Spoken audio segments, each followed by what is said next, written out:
DJI Osmo Pocket Photoインスタ360ルナウルトラ徹底比較していきます。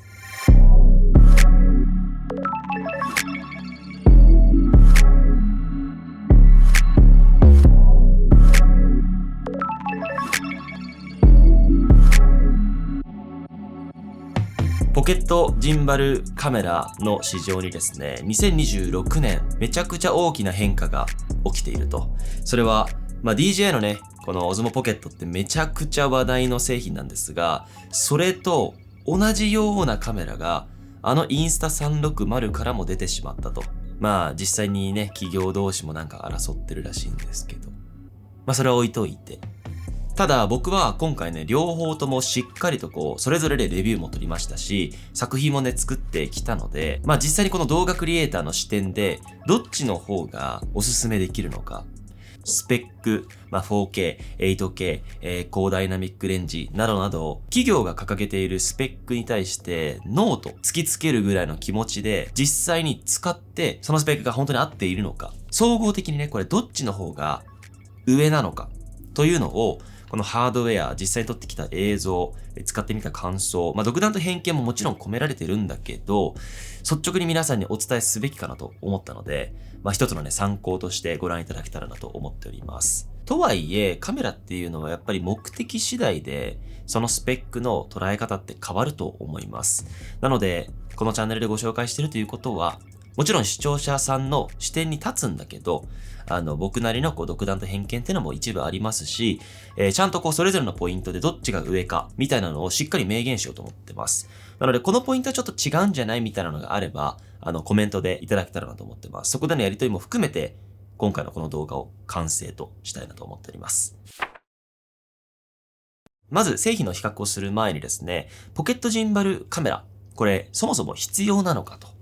皆さんね、スマホでももう綺麗に撮れます。ただ、やっぱりスマホよりも画質綺麗に撮りたいけど、ミラーレスを持ち歩くほどではないなっていう方には絶対おすすめできるし、何よりも、このハードウェアの良さっていうのは、ジンバルがセットなんですよ。最初僕が動画始めた時10年前とかってロニン M って言ってもっとでかいやつだったんですよ。それが今やね、このコンパクトカメラに搭載されちゃってるっていう。だから、歩いても走っても結構滑らかに撮れちゃいますよっていうハードウェア的な利点はありますよね。あと、良くも悪くもですね、かつてのビデオカメラでスマホで撮るフォーマットよりもスティック型でこうやって撮ることができるから、なんかね、撮ってる感も薄いんですよ。なんか撮ってる時のかっちょ悪さも結構軽減されてる気がしていて、そういう撮ってる人のスタイルとか、あとこのコンパクトさ、ポケットに入る、あと機能性も含めて、ビデオカメラ市場における本当に革新的な存在だなとまず思っています。では、まずハードウェアから見ていきましょうか。重量、ほぼ変わりないんですけど、4P の方が若干軽め。レンズの位置は、4P が縦、ルナが横。で、タッチモニターなんですけど、4P に関しては取り外し不可なのに対して、ルナはしっかりと取り外せるんですね。ここめちゃくちゃでかい。正直。で、これ結構、重要なんだけど、ルナの方がズームボタンが独立してるんですよ。コントロールスティックとセットじゃないので、操作のしやすさはルナの方が分配上がるかな。で、スティックの操作性は使ってみた感じ 4P の方が滑らかでリニアに回せる感覚があります。タッチモニターの扱いやすさというかタッチ感度は若干ですけど 4P の方がありました。アクセサリーってね、かなりあるんだけど、そこすべてをね、レビューするのは難しいので、4P に関しては、ねじ込み式。わざわざくるくるしてつけなきゃいけないっていう三脚があります。で、面倒だけど、かなり安定感があります。で、ルナに関しては、バッテリーハンドルにネジ穴ついてるのと、内蔵でも三脚がついてます。なんかアウトドア製品でもありそうな三脚みたいなものがついてるので、ルナの方が三脚を持ち歩かなくていいという利点はありますね。で、これを、はい。こういう風にね、スライドしたら、電源がオンになるんですけど、この起動時間に関してはもうほぼ同じです。で、スライドを戻した時の、その電源のオフみたいなものは設定で変えることができます。速射性、結構大事ですよね。こうやってやってすぐパッと取る。に関してはほぼほぼ同等です。若干ね、ルナの方が早い。ここに関してはもう、ほぼ変わらないぐらいの感じです。以上が、ハードウェアに対しての評価です。どっちの方が優れているかで言うと、このハードウェアのデザインに関しては、ルナに1票入ります。やっぱ強烈なのは、モニターが取り外せるっていうことですよね。実際に撮影して、最も良かったポイントっていうのは、やっぱこのモニターの着脱式でした。これはちょっとクリエイター向けすぎるけど、やっぱ様々な構図をプレビューできるっていう良さがあるし、例えば YouTube のサムネイルを撮るときに三脚として置いて、外部モニターとして構図定めてからシャッターを押すとか、様々な使い方ができるので、ハードウェアの利点はもう圧倒的に僕の中ではルナかな。その分 4P っていうのは引き算してますよね。だからデザインとしての美しさ、シンプルさみたいなものはこっちなんですよ。続いてストレージになります。メモリーカード、マイクロ入るんですけど、内蔵ストレージというものがあって、マイクロ SD を入れなくても、ある一定数は取れます。4P は 103GB、ルナが 47GB となっております。DJI の方が優秀ですね。続いて USB-C のデータ転送です。マイクロ SD を挿してね、転送するケースもあるんだけど、USB-C を挿した時のデータ転送速度は、スペック上も実感も 4P の方が速いです。なので、データマネジメントの部分は 4P の方が優秀です。では、バッテリーの話をしていきたいと思います。まずはですね、0% から 100% までの充電の速度になるんですけど、0% から 80% に関してはもうほぼ同じです。どちらも 20W のアダプターで充電したんですけど、約50分で 4P に関しては 100% に。ルナは62分かかりました。続いて連続撮影時間になります。はい、どちらも同じ設定で撮ってきたんですが、ルナに関しては65分で熱停止しました。4P の方は144分で SD カードがいっぱいになって、終わりましたということなので、圧倒的に 4P の方が長時間撮影には向いてます。なので、連続撮影時間に関しては 4P の方が勝ち。で、実際にね、外に行って撮影してきた体感値なども踏まえてですね、バッテリーの評価をするならば、4P の方が優秀です。ではですね、どこまで行っても撮影素材が全てだと思うので、そのお話をしたいと思います。まずですね、解像度。これ、ルナの方が 8K なんですよ。で、DJI は 4K。で、ここに関しては、ちょっとスペックに対して、どうなのって言いたいんですよ。なぜなら、8K って、ルナの方が強いじゃないですか。けど、8K で書き出すことってあるんですかと。だから結局、ほとんどの今市場で受け入れられてる最高画質って僕は 4K だと思ってるんで、4K に最終的に出力するという観点で比較をしてみたんだけど、すいません。ルナの勝ちです。これ最終書き出しを 4K にして、8K を 4K にしたバージョンと、4K と 4K で書き出したバージョンみたいなものをそれぞれやったんだけど、やっぱり 8K で撮ったものを 4K にした方が、ディティールはいいです。このフラグシップの製品たちの良さっていうのは、ズームなんですよ。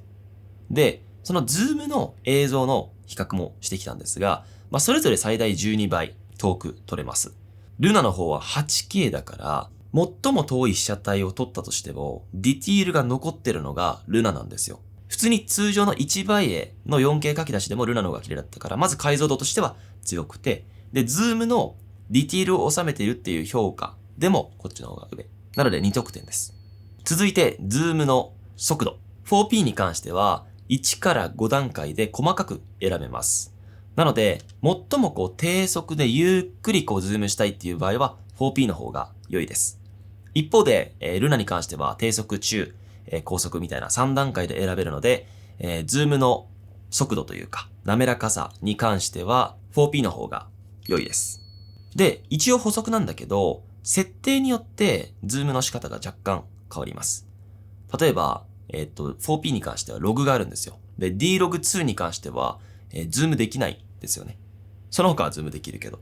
続いて、ダイナミックレンジです。やっぱ、解像度、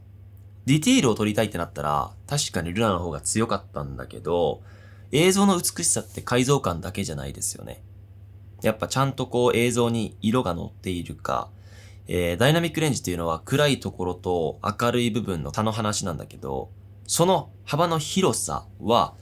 4P の方が17ストップと言っているので、スペック上はあります。ルナは14ストップです。映像を撮ってきました。4P の方が美しいです。スペックバカにしてごめんなさいなんだけど、今のところ全部ちゃんとメーカーが言ってるスペックは、それぞれの製品を比較したときにやっぱり秀でてる要素になるので、すいません。はい。ダイナミックレンジは 4P です。トラッキング。これはね、ちょっとこう、先に言うと、ルナの方が優秀です。トラッキングという評価になったら、ルナの方が強いってなりますが、これもちょっとこう難しくって、というのは 4P の方がトラッキングのこう精度は低いんですよ。ただルナは感度高すぎて結構こう誤操作というか勝手にこうトラッキングしちゃってたみたいなことも多々あるので、この辺はちょっとね難しい。よしあしあると思うけどトラッキングの精度っていう観点では僕はルナを、押しました。次にジンバルっていうことなんで、どれだけ滑らかに撮れるのかという比較なんですけど、ここに関しては、両者ともに滑らかなので、ドロー。これからね、より細かな映像見ていこうと思うんですけど、まず、こう、さっきね、8K みたいな解像度の話はしましたけど、通常のこう、ノーマルで撮った時に、やっぱこう、絵の力というか、画力っていうんですか、どっちの方がいいかなっていう指標で見た時にですね、スタンダードの色味に関しては、4P の方が若干青色というか、で、ルナの方はピンク色で、こう人を撮った時にはね、こう、ピンク色の方がいいのかなみたいなのが、その他のこうスマートフォンでの絵の比較でもよく言ってたことなんですけど、ここに関してはちょっとさすがにこう、人それぞれすぎるから、忠実にこう映像を収めてるって観点では両方とも優れているし、色味よりのノーマルベースの比較をするならば、ドローです。ただ、スキントーン。ちょっとこう環境もあると思うんだけど、4P は、ポートレート重視のカラーチューニングが、まず設計思想に組み込まれているので、やっぱその辺のこう、ね、人を撮るっていう観点でも 4P の方がいいのかなと僕は思いました。で、人を撮るときの難しさって、やっぱ外が明るいときとかこうさ、結構いろんな角度を撮るじゃないですか。だから、やっぱ明るいところと暗いところの情報量も影響してると思うんですよ。で、4P はさっき言ったけど17ストップですよね。だからちゃんとこう、顔も明るく撮ってるし、環境も明るく見えるし、その辺はやっぱりね、4P の方が優秀でしたね。で、そのスキントーン、こう美肌調整みたいなもの結構できるんですよ。それは両者ともにかなり詳細にいじれます。スキンのこう滑らかさとか粗さとか、それをどんぐらい強くするか弱くするか、あと日焼けしてるとか、美肌に見せるとか、いろんなモードがあるんで、そこに関してもドローかな。最終的にはスキントーンはやっぱり 4P に軍配が上がるって感じですね。やっぱり僕もね、動画クリエイターなので、作品を作るってなったら、ログで撮りましょうよ。はい。ログの色耐性、見ていきましょう。両方ともログ機能っていうのは搭載されてます。パッと見た感じ、なんかこう、4P の方がコントラストがより低い感じ。で、ルナはね、まだコントラストがこう感じられるログの質感なのかなと。ここに関しては正直、どうでもよくて、色耐性の部分だと思うんですけど、こう、パッとね、ラットを当てて、いじる。簡易的に美しく見えるっていう観点でも僕は 4P だなと思いました。かつ D-Log2 にも対応してるんですよ。10ビットのカラーで、アリとかの、ワークフローへのこう運用とかも想定されてる。アリっていうのはもうシネマカメラとしてめちゃくちゃ優秀な、機材なんですけど、業界でも使われてるようなね、映画とか。そういった、ワークフローへの運用も想定されているので、よりね、こう専門的に調整できるという良さは、やっぱり 4P の方があります。ログで選ぶなら 4P。続いて、スローモーション。スローモーションってやっぱり目で見えないこう表現をね、できちゃうから、結構作品を作る上では僕は重要だと思ってるんですよ。それを画質の劣化なしで 240fps までできちゃう製品って市場を見てもかなり少ないから、ここに関してはしっかり 4P の方が優秀と言わせていただきます。次に、低照度です。要は暗い環境下でどこまで映像が美しいかっていうのもめちゃくちゃこういう製品を使う上では大事なんだけど、実際テストしてきました。これもね、ダイナミックレンジの影響が出てるのかわかんないけどね。わかんない仮説なんだけど、やっぱね、夜間の映像を見たときに 4P の方が全体的にまとまってるんですよね。で、ルナの方が、やっぱ明るいところが極端に明るくて、ちょっと言語化難しいんだけど、ちゃんとハイライトもいい感じに収まりながら、暗い部分もちゃんと見えてるっていう状態の全体的なバランスは僕は 4P だなと思ってます。皆さんも見ながらね、かなり小さな差なので、コメントしていただけたら嬉しいんだけど、ただナイトモードにしない場合で撮っちゃうと、やっぱ相当 4P がノイジーになるので、ノイズリダクションのソフトウェアの処理のレベルがめちゃくちゃ高いんだなと思いました。続いて、接写。やっぱ被写体をどこまで近く撮れるかなんですけど、そこはルナの方がより近く、わずかにね、撮れるので優秀です。で、これ1倍だけじゃなくて望遠にした時にも被写体には寄れます。これ接写の話にもなるんだけど、フォーカスですね。フォーカスは 4P 苦手です。小さい被写体とか結構フォーカスのブレが多かったので、ちゃんとシビアな被写体を撮りますみたいな時は、ルナの方が優秀です。続いて、マイク性能です。それぞれワイヤレスマイクを出しているので、DJI の方がさすがにDJI マイクとしての性能というか、信頼っていうのはあるので、今回ただそれを含まずに、このカメラハードウェア単体で撮った時の